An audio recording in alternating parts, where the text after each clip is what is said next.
We've been held hostage enough by criminals in this country. We've been held hostage enough by incompetent thugs who are masquerading as government ministers, as members of parliament, as MECs, as MMCs, as public representatives, who are actually putting themselves on lists without even checking whether they are qualified to be on those lists. There are people in parliament who can read a balance sheet, who can read a management account statement from a government department, who don't know what a debit and a credit is, but they are MPs. We can't have that nonsense. We cannot be held hostage by an unaccountable government. This government is unaccountable. In fact, it's a mafia government. They can't go to a cabinet meeting and unilaterally decide to make us pay for things that we cannot afford. Hey folks, the classy and charismatic individual you just heard dropping intellectual dynamite in that clip is former civil servant and current businesswoman Mandisa Mashego. And in my view, in that very clip, she laid out the fundamental reason why the vast majority of South Africans continue to live in poverty. Because I will tell you the worst kept secret about life in South Africa. The reason that most of our people are poor is not that we don't have enough money. It's that we are governed by idiots. You see, I am going to commit the cardinal sin of South African culture right now by telling you that, in my view, the ANC's so-called liberation struggle was never about freeing all South Africans from the tyranny of apartheid.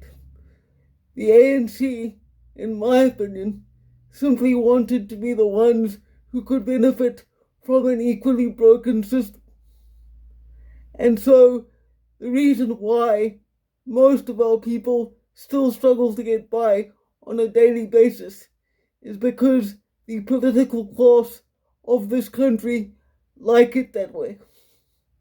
The reason why our educational standards are in the toilet is that if the general population remains stupid, then they don't know any better and cannot aspire to a higher quality of life.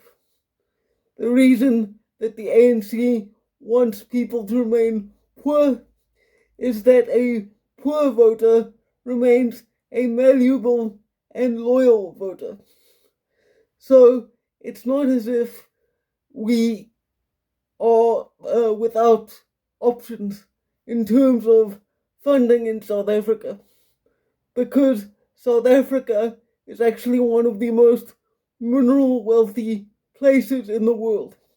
It's funny that when Donald Trump cancelled international financial aid to South Africa, our media immediately started to scream white supremacy, racism.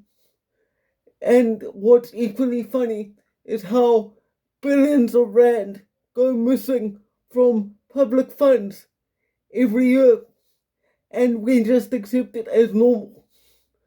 Money which could uplift millions of people by actually giving them the opportunity to build their own prosperity through education and skills development just vanishes.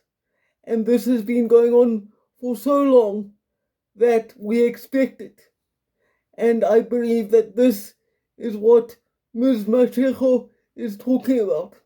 And if we are to ever progress beyond a nation of struggle and suffering, we need a better class of leader to guide us into a brighter age.